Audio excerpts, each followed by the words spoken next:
Весела Коледа, 25 декември 2022 година, 7 часа и 9 минути.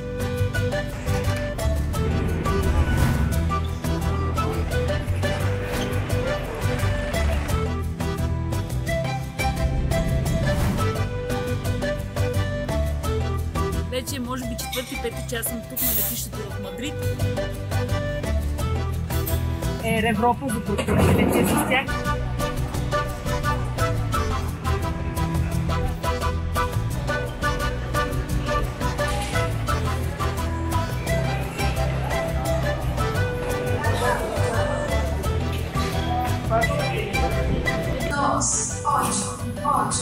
Con destino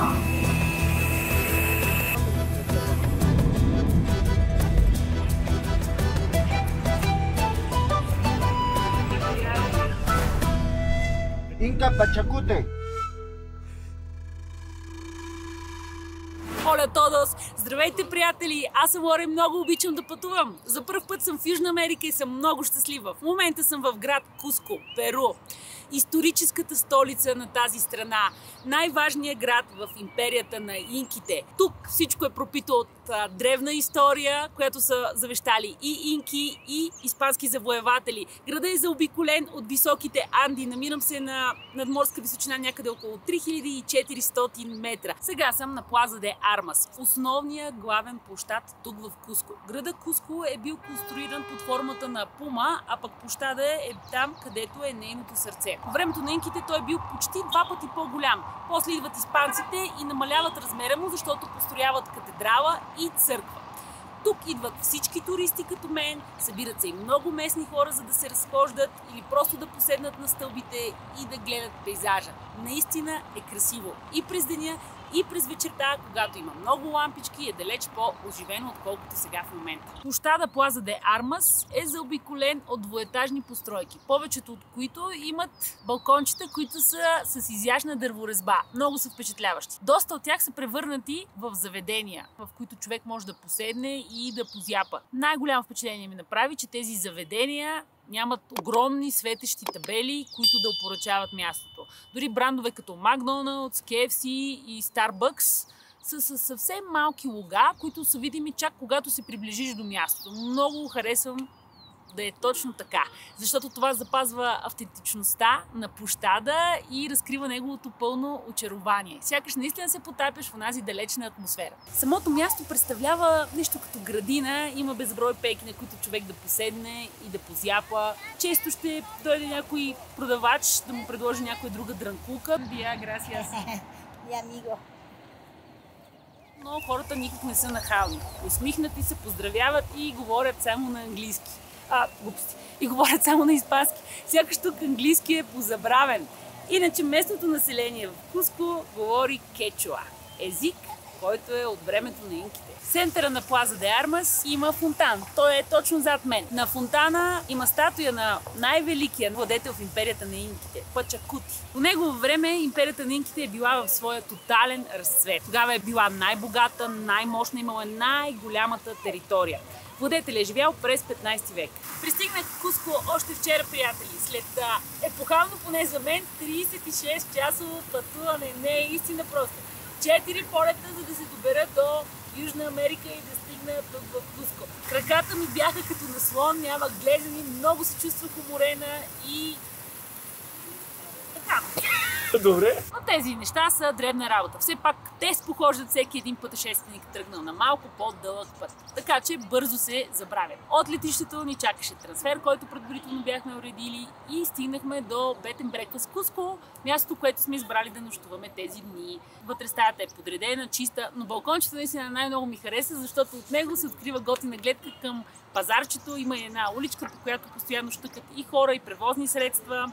След кратка почивка събрахме сили да излезем навън. Няма как да сме дошли тук, въпреки че сме били толкова пъти, да си стоим в стаята, само за да си почиваме. Никакъв шанс. Вярно е, че вървях едвам, защото и умората, и часовата разлика, и височината си оказваха думата, но все пак.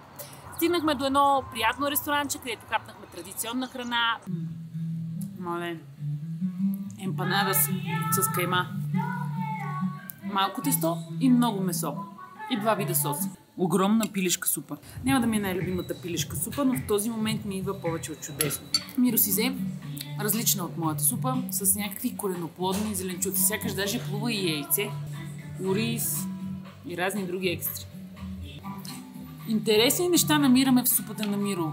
Това било пържено сирене, едно бобче, може би е бакла. Много е крехко.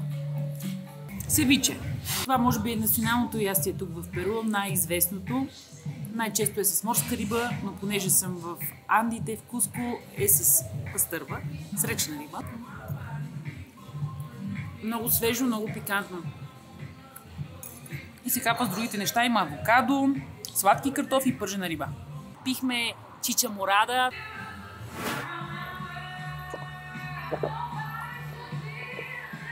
Започва да ми става любима тази напитка.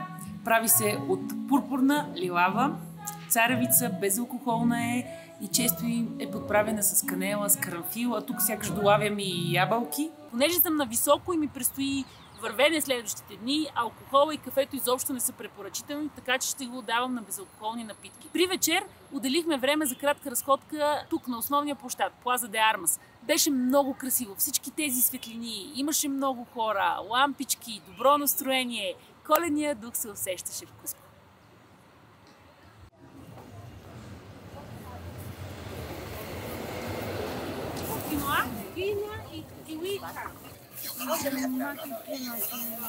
Това ще ми е трудно. Verdura, aquí con pollo. Pollo deshilachado con papitas arriba. Окей. Има сандвич с пилешко и с пържени картофи, другото е с пържено кюфте от зеленчуци. Значи с пържено кюфте от зеленчуци избра Миро. Абе, я пилешко. Хайде пилешко, добре. Un con pollo, por favor. Pollo. Sal, mayonesa. Майонеза си. Sal. Sal sí. ¿Cuesta quinoa es mela o no? Solo quinoa. Quinoa sin leche. Con manzana. Ah, con manzanas. Quinoa con manzana, piña, membrillo, así. ¿Sí? Tutto. Quello solo marca y leche. Maca, sí, maca y leche. Ok. ¿Cuánto costa? Serían 3 soles, 5 soles.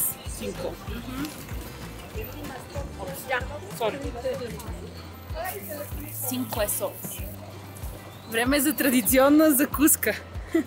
Много може би ще се изненадате, а може би не, че тук доста хора закусват киноа, само че под течна форма. Сварена е с ябълка, с ананас и мерио, може би се казва този плод, който много не го знам какъв е. Вижте, прилича на каша, малко по-течна каша, като напитка, гореща и сега ще пробвам за пръв път. О, има нишестена консистенция и е като горещ компот. Доста е приятно, между другото. Хората минават, пият по една чаша и тръгват по задачи. Киноа, която е сварена с плодове, очевидно има и захар. Киноата съвсем не се усеща, а по-скоро аромат на плодчетата. Много е приятно.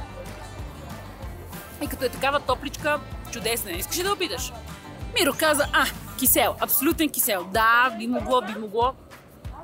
Седнах и се скрих на сянка, честно казвам, нищо, че е 9 сутринта. Другото, което ще пробваме е също традиционна напитка за закуска, мака, към която дамата ми сложи кондензирано мляко. Много хора у нас вероятно ползват мака под формата на прах, ползват го като супер храна с чудодейни свойства. Да видим как ще ми се отрази на мен маката. Има вкус на препечено брашно. Не е лошо, киноата с плодове повече ми допада. Иначе има леко препечен аромат на, може би дори карамел се добавя. Като горещо мляко с какао. Като консистенция, не като вкус, разбира се. Не е лошо. Видях няколко жени да придружават точно такъв сандвич с една от напитките. Тук има много будки, които предлагат подобни храни за закуска. Ето вижте отвътре. Парченца пиле, малко картофи, изглежда доста сух, но пък хляба е мекичък. Тя сложи майонеза, поне така каза, не я виждам. Не е лош, но е сухичък. Може би с напитката. Ударен старт на деня с супер храни по-перуански. Всичко това струва 5 соле. Или 2,50 някакви.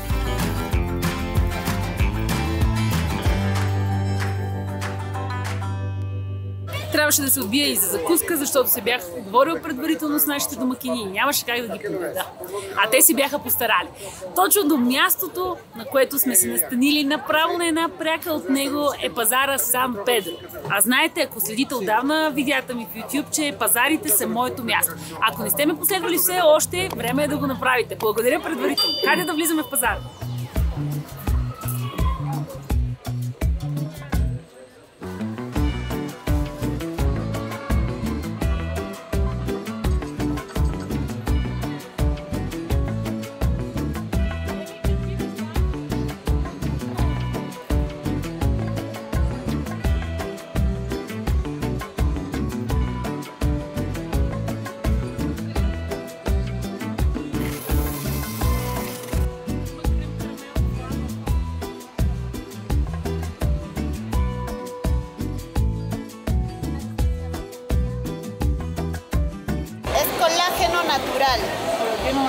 Sí, del caldo de la pata de res. Ами, попадахме на нещо много интересно на тази витрина. Има освен фланове или видове пудинги, крем карамели и желета и нещо, което пише желатина де патас де рес, колагено натурал, което жената ми каза, че все едно е от костите или доколкото аз си разбрах на животните, но към него има канела, захар, разни други аромати, ванилия, го ядат.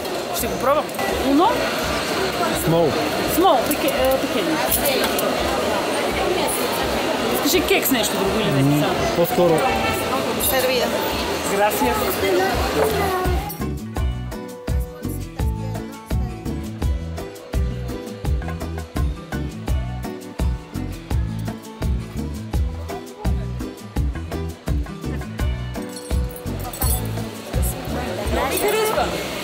Изненадана съм, но много ми харесва. Защото няма силен аромат на кости, то се прави от кости, но има ванилия, канела. Съвсем лекичко сладни, по-скоро е нежно желе с такава деликатна структура и наистина естествен източник на колаген. Ето как изглежда. Ако човек допре нос до него, ще усети, че е желатин, няма как.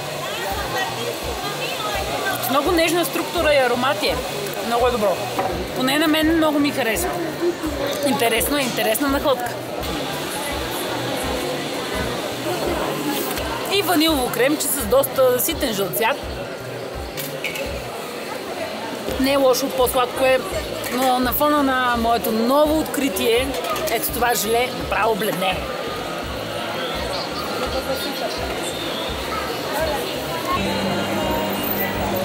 Колко са леки. Изсушени листа от кока, с които се прави за парка или някой му казва чай от кока. Много помага при височинна болест.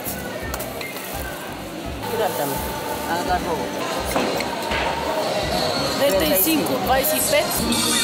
42. Все пак си тръгнах с покупка. Дамата наистина беше много свежа и любезна. Дори беше склонна да ми намали част от цената на чашките, но още се колебая. Затова си взех листа, кока за запарка. Надявам се да стигнат до България. 2 соли струват. 1 левче е цялото пакетче.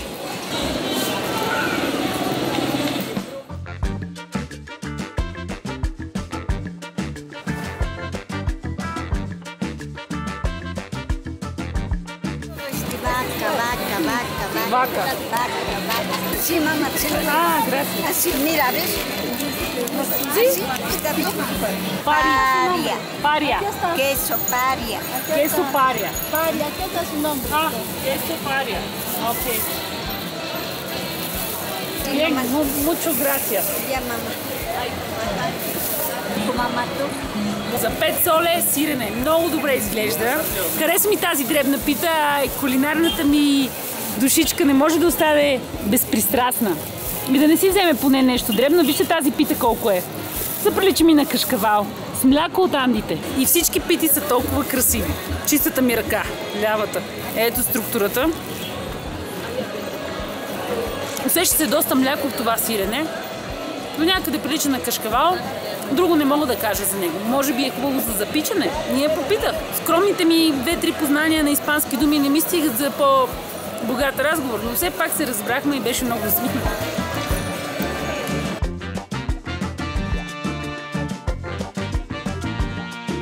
Papayo.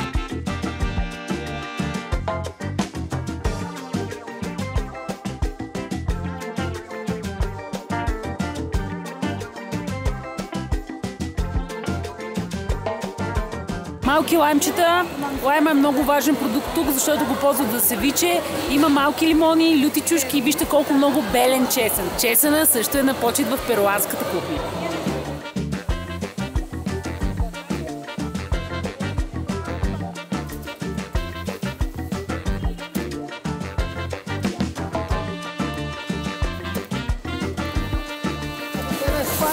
Юка. Коренноплоден зеленчук, много богат на нишесте. Нещо като картоф, но е доста по-различно. Medicinal con hierbas, con todo tipo de hierbas, y con estito te lavas para la cocina, para la comida, para la parrilla, ensalada, para todo. Este y este. Para papa la huancaína. Muy bonita, ¿no? Maicito. Това са всичките видове царевица, които има тук. Човек чак трудно може да повярва, че има толкова много видове царевица.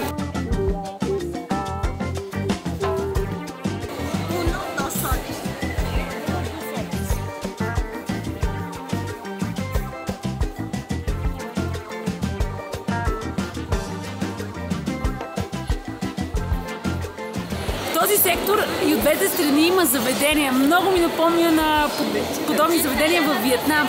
Има жени, които приготвят храна на момента. Много често е ориз с някакви притурки, сосове и така нататък. И плащаш. Нещо като личен готвач.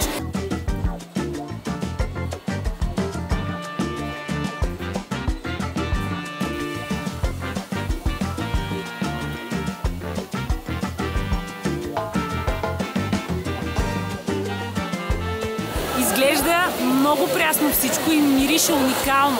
Но на мен ми е малко рано за манджа. Все още няма 11 часа. Много колоритен пазар. Ще се върна тук малко по-късно и се надявам тези хора все още да готвят.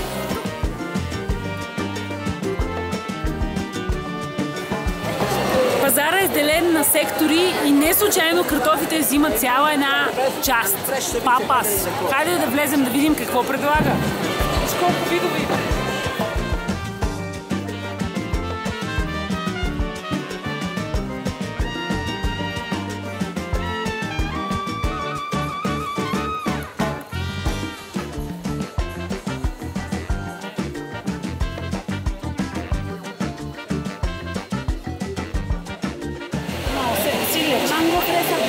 Mango, fresa, piña, ¿eso qué? Sí. ¿Ya? Bulgaria. Piña. Ese le vale mami 7 soles, para los dos alcanza. И на сукар. Sin azúcar, sin agua. Манго, ягода и ананас. Без захар и без вода. Като пюре от току-що смлени плодове. Без добавки. Много места има, на които бихте пили такива сокчета. Пълно е с хора и явно местните много обичат да си пият сокове от плодове и зеленчуци. И друг интересен факт. Сутринта леко ме болеше глава, вчера да не говорим, а днес видях пазара, видях всички продукти, видях всичката храна и изобщо забравих за дискомфорта си. Явно няма да лекувам височинната болест с листа кока, а с много вкусна храна, а тук в Перу е изобилна.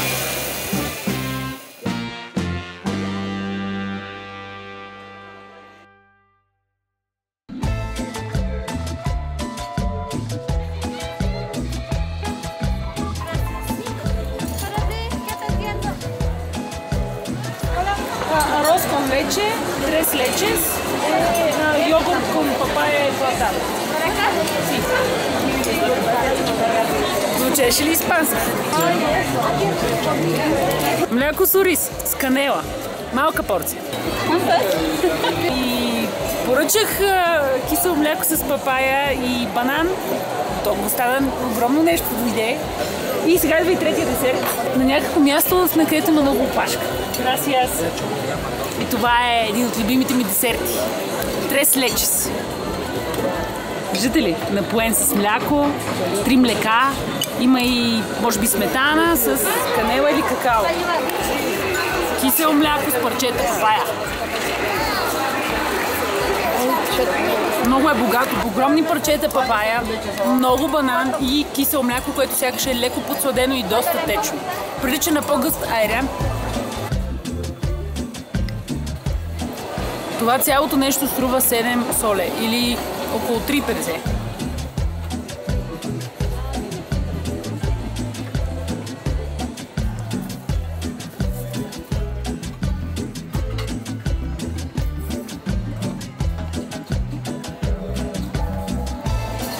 Феноменално е. Обичам този десерт. Наистина е семпъл, но ми е много любим още от детските години. И ме харесва да е точно такъв, да не е много сбит, да има течност, която да обгръща нежно риза. И разбира се, канела. Точно така го прави и майка ми. Тук сякаш е направен с кондензирано мляко, знам ли, и е леко топъл.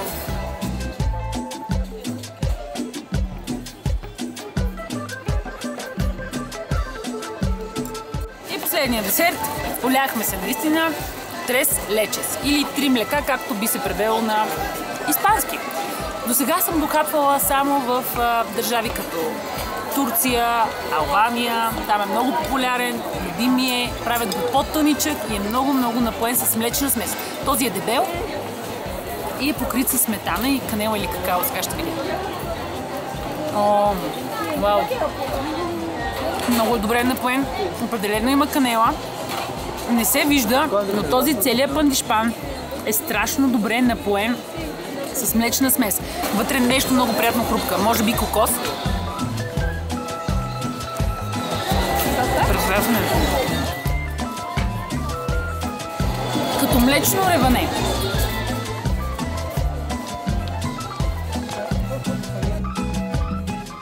Бомбастичен финал на разходката ми из пазара. Много ми харесаха десертите. Обаче тежичко дойде, така че сега отиваме в хотелчето да дремнем за малко, за да имаме нови сили за следващата разходка, която ще е в централните части на Куско. А пък ако имаме време, след това пак ще дойдем тук, за да пробваме някоя друга солена манча. Наистина изглеждаха примамливо. Сега излизам от пазара.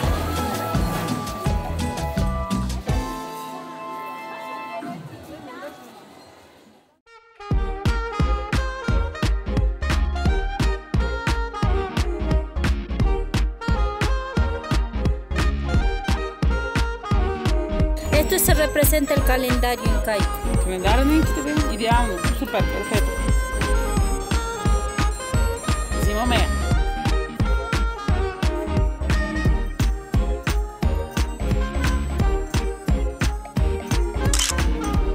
Новата ми шапка. Харесва ми. Хайде.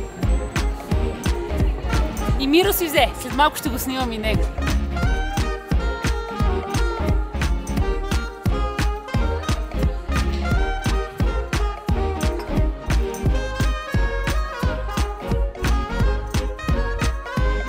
На доста места в града могат да се видят останки от империята на инките, като ето този зид каменен до мен.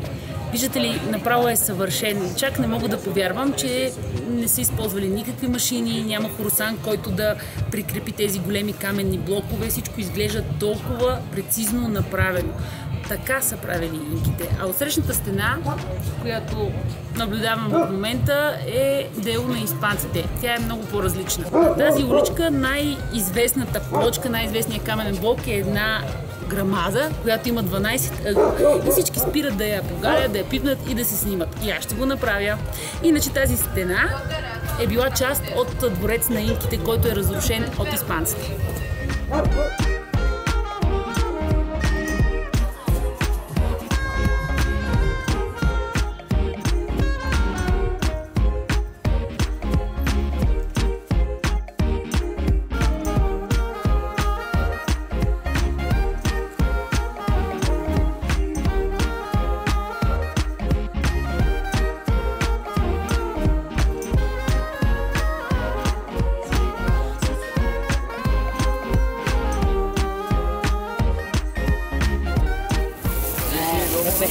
¿Con queso?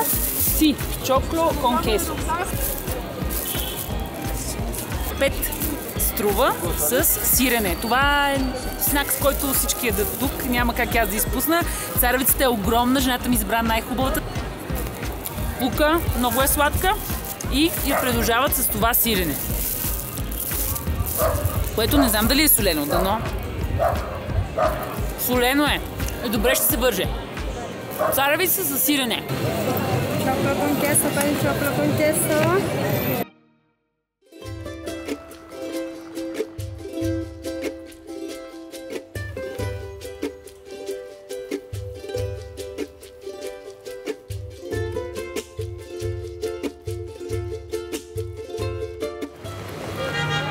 Плаза де Армас през нощта. Не е ли красиво? Вална малко дъждец и хората се разотиваха, но само преди да завали. Тук беше фрашкано с народ. Тук започна моя ден, от тук ще и свърши. Надявам се видеото да ви е харесало, приятели, да ви е заредило с цветно настроение и да ви е накарало и вие да мечтаете за далечни земи. Или просто да се наслаждавате на това, което споделихме аз и Миро. Има толкова още какво да се види в Куско. След Инка Трейл ще се върна тук и се надявам да доразгледам още от богатата му история и да вкуся още от вкусната храна, която има тук. Камбаните звънят, лампичките на сградите, светите отстрани и аз ви казвам чао и до скоро. Аз съм Лора, приятен път!